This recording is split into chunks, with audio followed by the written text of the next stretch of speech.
Hey, what's up? Hope everyone's doing all right.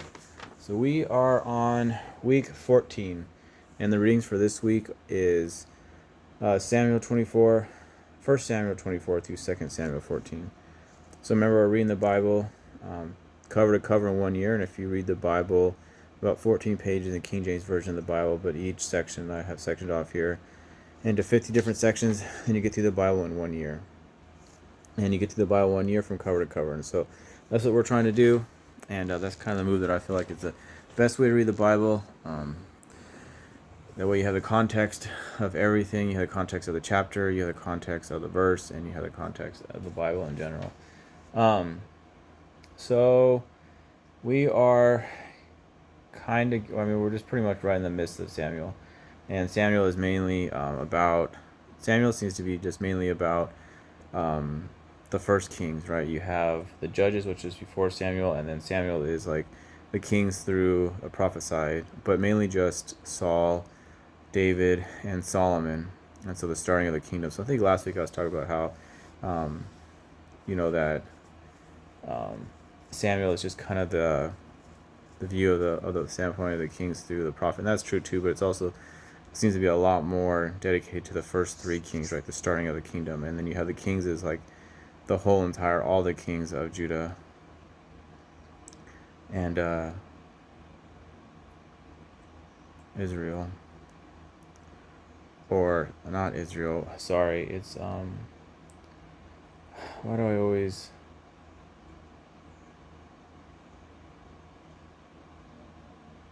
so you have the kingdom split in two, right? And so you have Israel to the north, and Judah, and then Samaria. I think it might be to the north. I don't know, but it's Samaria and Israel and Judah. And so I always get kind of confused between like when it's split up, because they call it Samaria. They also call it something else too, refers to both Samaria and something else, and then Israel and Jerusalem, because the kingdom split up, and one side is the lineage of David, and the other side has like different kings that come up, and so that's Samaria and Judah, the Lion of Judah, Samaria and Israel, Jerusalem. Yeah, sorry, I'm just kind of rambling on. I'm just actually thinking out loud, trying to think between what the two different cities are. Sorry, I'm like always, I'm tired. It's the end of the day. I should probably do these videos a little earlier, but it's kind of just showing kind of where I am. And having a migraine today is pretty rough. So I'm just making sure I put out these videos every Friday. I've been doing it for, I don't know, like, I think I'm on my 65th Friday in a row. And so even if I'm tired or I have a migraine, I still like go over them, and I still have like these 10 to 15 minute videos. I just want to try to make sure I do it, even if I'm not feeling very well. And if I mess up, I know I mess up a lot. We're all sinners down here, and today I messed up. Yesterday I messed up. But I'm still just trying to go forward and trying to do the best I can. And so on Monday I have Abner. That's the person that I was kind of reflecting. I think Abner was, I'm pretty sure he was kind of the host, right? Not the host, but like Abner was like the general of Saul, and then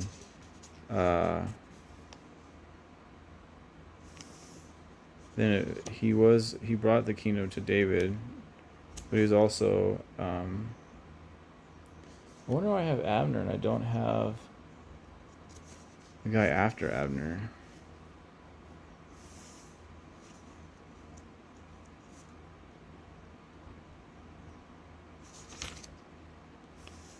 I just read that I have Abner, but I don't have Joab.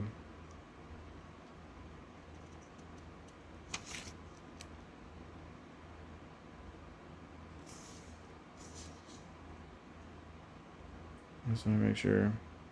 You got captain of Saul's host. Yeah, so Abner was like the Saul's lieutenant. He's also there when David killed Goliath, I think, and he brought David to Saul. And so he was like Saul's like main general, and then eventually when Saul died, he put Saul's son on charge. And so I think that, and then he had a falling out with Saul's son over one of Saul's concubines, and so it seems to be that. I mean, I don't really know exactly what the drama that took place, but there was some drama with, or there was some. I wouldn't call it drama. I would say that there's some struggle between Saul and or Saul's son and Abner and Saul's concubine, and so then also there was obviously the struggle between David and Saul's son, and that took place, and Abner was like a key person in that, and then eventually Abner got killed by Joab, another like general, because Abner killed Joab's brother, and so it's just another struggle. You see this struggle that is played out in the Bible, and I don't think it's drama, because I think drama is unnecessary, unnecessary pain, and struggle is necessary growth and character development, and just like it's just like this. One is necessary, drama is unnecessary in life, or struggle is necessary, and see like this struggle between people, and you can see this in Abner, and so there's a big difference between that and drama, and I think drama is evil, and it's brought by the devil because it's unnecessary pain that has no reason or no benefit to it. But then there's like life or struggle, and I think that's necessary for growth and development and understanding. And so Tuesday, how God sets up King David's throne forever, and so God tells David, he's going to set up his throne forever, and it's just hard, right? It's hard in a lot of ways, because if you actually read the Bible and you read the events that David did, a lot of these are just like really intense events, right? Like killing 200 people and taking their foreskins and giving it to Saul for a wedding present. Like, that just seems barbaric in today's standards.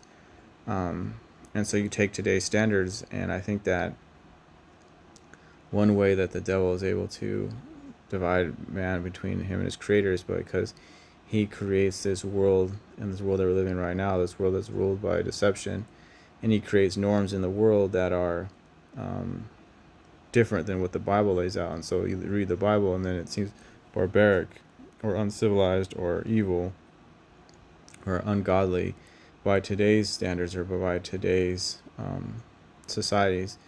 And so you reflect on what you see today in society, and then you see what you in the Bible, and then you just think that what the Bible says is reality, is just bad. And so these people that God puts above seems far from the societal norms, and then since there seems to be far from the societal norms, it's hard to understand God's purpose and to reconcile the difference between today's societal norms and the Bible's norms of great men. And I think the devil sets that up in this world of deception that he has control over. He sets up a world where the societal norms are far different from the Bible, and so that way you have like this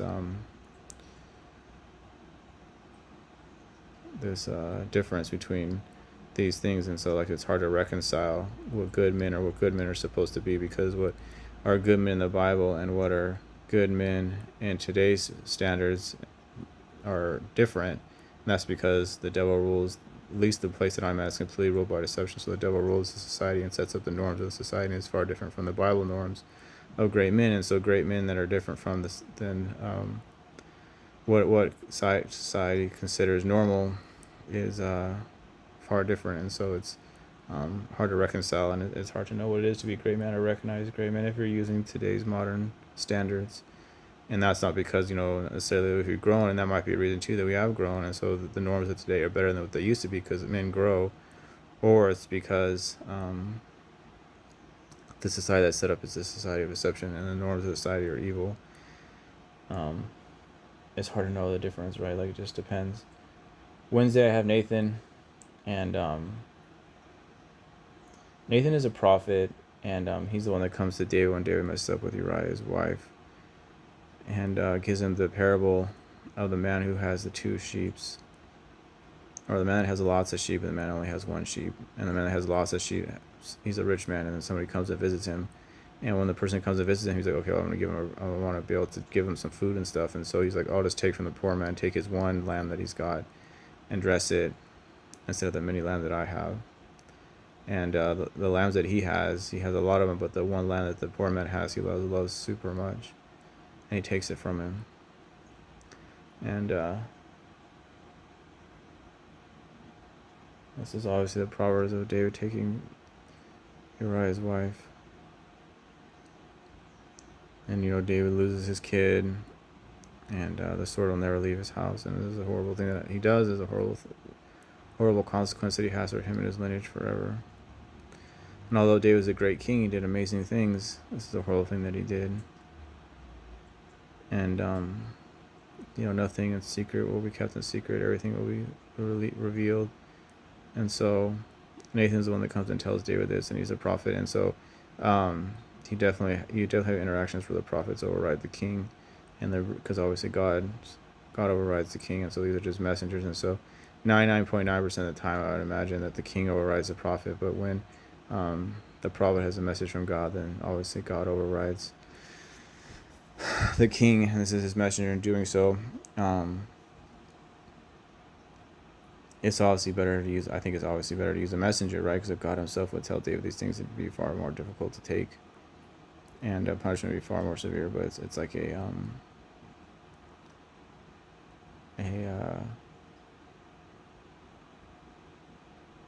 kind of like a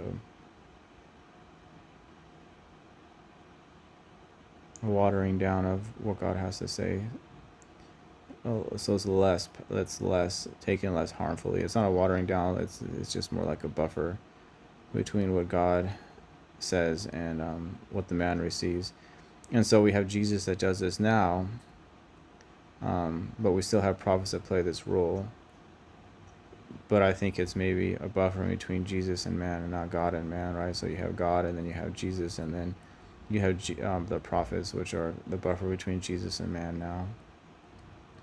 Because it's important, because a prophet can't take Jesus' place. And so if a prophet was a buffer between God and man, then that would be taking Jesus' place. But I think prophets now are a buffer between Jesus and man, or a messenger between Jesus and man. Instead of God, a messenger between God to man, it's a message between Jesus to man. And I feel like that's kind of the role of a prophet now compared to a role of a prophet in the Old Testament. I think that's the difference between the two. Like, it was the difference between an Old Testament prophet and a New Testament prophet. I think a New Testament prophet, or an Old Testament prophet, is a message between God and man, and a New Testament prophet is a message between Jesus and man. I don't know for sure, but I feel like that's a possibility. And then I have Thursday Uriah the Hittite, and whenever I think of this, I think it's going to remember for getting his wife taken by David. But he plays an important role, right? And I just when I envision this happening, like when they send him to the front and then they leave the front for him to die by himself. There's a video game, and there's a lot of things, a lot of movies and just like events that you see that are fictional that takes place as somebody just like being abandoned and left behind, and he just like,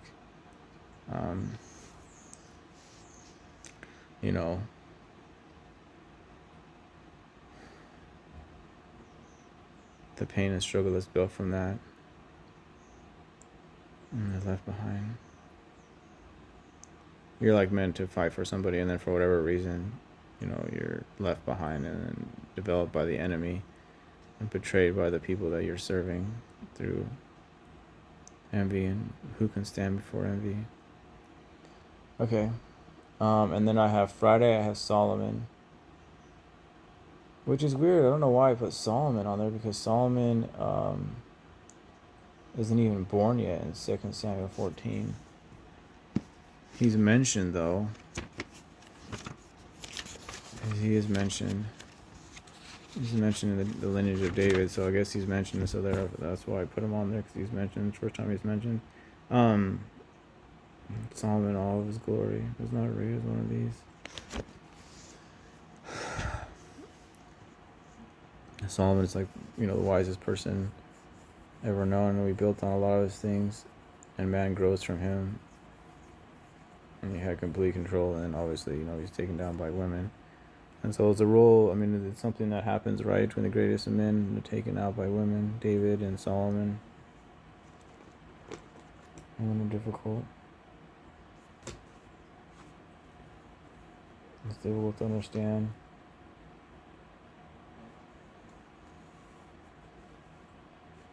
Even Solomon, all his wisdom and talk to God, he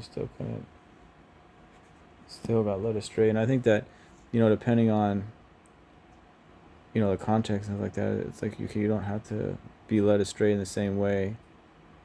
But I think it's more or less man chooses women over God, right? Like, I remember when I had relationships in the past, like I would always, when I didn't have a relationship, I would be closer to God, and then when I get a girlfriend, I would always like kind of depart from God and pray to Him less, and just rely on Him less, and just be less in my life. And that continuous pattern, I would imagine, makes it so that He just doesn't want to grow in my life because He doesn't want me to be more separate from Him.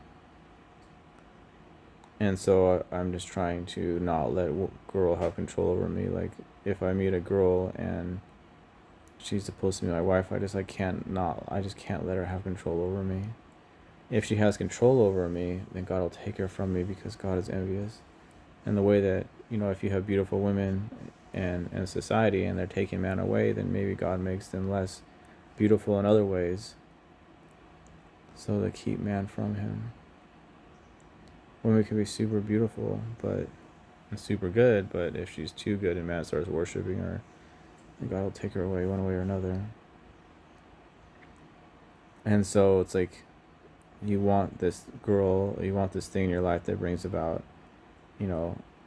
inconceivable pleasure, but if it's too much pleasure or it takes you away from the pleasure that God gives you, then God will take it away from you because He's jealous. So I'm just trying to learn, I'm trying to do well.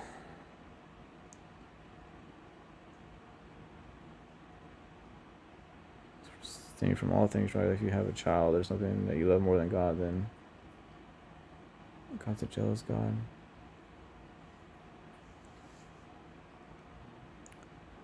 It's difficult. But at any rate, hope everyone's doing okay. God bless and happy truth seeking.